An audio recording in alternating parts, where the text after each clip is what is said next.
I saw what Harbaugh had said in response to Brandon Marcello's question about how close are you, and I knew how it was going to be taken, and I knew it was going to be taken out of context, and it was going to be soundbite city, it was going to be hot take city, pretty much everywhere outside of, well, here, to be honest with you, and it was. So the question has been bantied about all week. Well, how close is Michigan really? And is Jim Harbaugh right? Are they really this close? Well, first off, you need to understand that's not really what he said. And second off, you need to understand no answer this man could possibly give in an interview is good enough right now. They just have to win. Doesn't matter that he says, well, we're angry we haven't beaten Ohio State. Someone says, well, you don't look angry. Well, why don't you just win? So there is no answer that he can give on these things that appeases everyone. So he just kind of talks like a robot, kind of just spits out coach speak and sound bites. And well, that's exactly what I would do if I were in his position. That's why I'm not critical of him. But there are a lot of people that are telling you Jim Harbaugh said, we are as close as we possibly can be to winning a championship. That's not what he said. I was in this press conference. This first place I learned about what Verbo was, by the way, the Citrus Bowl last year.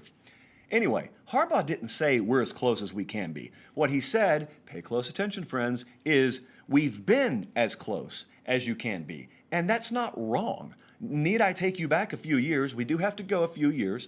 We got to go back to like 2016, 2015, whenever that was, when they played Ohio State, and it's overtime, and it's less than the width of this piece of paper's difference between first down and ball game. Well, if they win that game, I mean, they're in the playoff, and that was a year where it was going to be very reasonable to expect them to possibly win a national championship. Point being, he said, we've been there. We have gotten to the point where we were as close as we could be, and he's right. There's the Clemson syndrome, though. And so I went on the MichiganInsider.com message board. It's our Michigan 24/7 site. And I was looking at, this is what I was really interested in. I wanted to know how were Michigan fans taking what he said, and they took it pretty well. I mean, they're a very reasonable group of people for the most part, and they understand what the situation is there for the most part. And a lot of them said what I just said. Well, you know, he's right. It just maybe feels like we've drifted further away, and I don't disagree with you there. Now, I agree with you wholeheartedly there. But I saw Brandon actually speak of the devil. He popped in on that thread, and he made the Clemson Dabo Swinney comparison. And just as we've made this one on the show several times about recently Penn State, you could make it about Michigan too. We make the American Ninja Warrior reference, where you're watching these people compete in this ridiculous event, and they got this playground for adults set up in this obstacle course, and every so often they make people try and jump and grab the monkey bars, and if you miss, you fall 20 feet into a pool or into a ball pit or whatever they have under you. But the thing about it is, those people are strong enough by default. They got on a show called American Ninja Warrior, so they're strong enough to where if they jump and they finally grab the monkey bars, they're strong enough to pull themselves up. What you're waiting on with a program like Michigan, just as you used to be waiting down in Clemson for your program, you're waiting on what it's going to take for us to jump and finally grab onto the monkey bars. Because Clemson was jumping pretty high for a little while, but they were falling flat. You know, they win the conference, but then they get crushed in the Orange Bowl. They look good. They look like a double-digit win team, but they can't get over the Florida State hump. And they couldn't do it. You remember that term, Clemsoning? They couldn't do it. That was the perception until they did it. I was asking last week, could Penn State eventually be that? I think there are a lot of commonalities.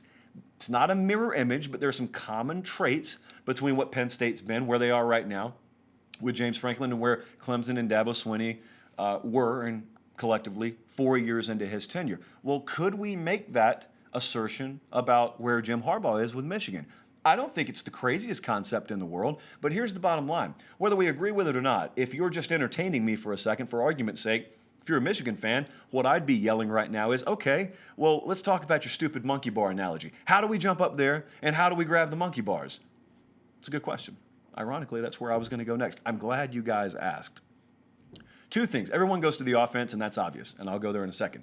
However, when you've watched Michigan have these highly rated defenses, there have been a couple of times where I've watched them go into the Ohio State game, for example, with, from a reputation standpoint, a pretty solid defensive unit.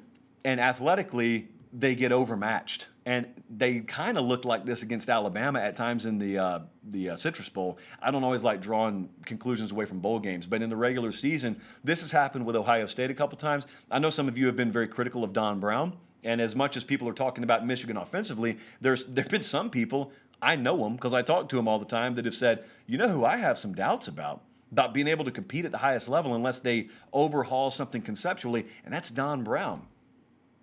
I'm just parroting what I hear, but we do talk about offense, and we do talk about offense with Michigan, and that's kind of where I go back to, like getting a superstar quarterback in there. You got a 5-star committed right now, so maybe that's the answer. But I always go back, because you know how much I rely on metaphors on this show.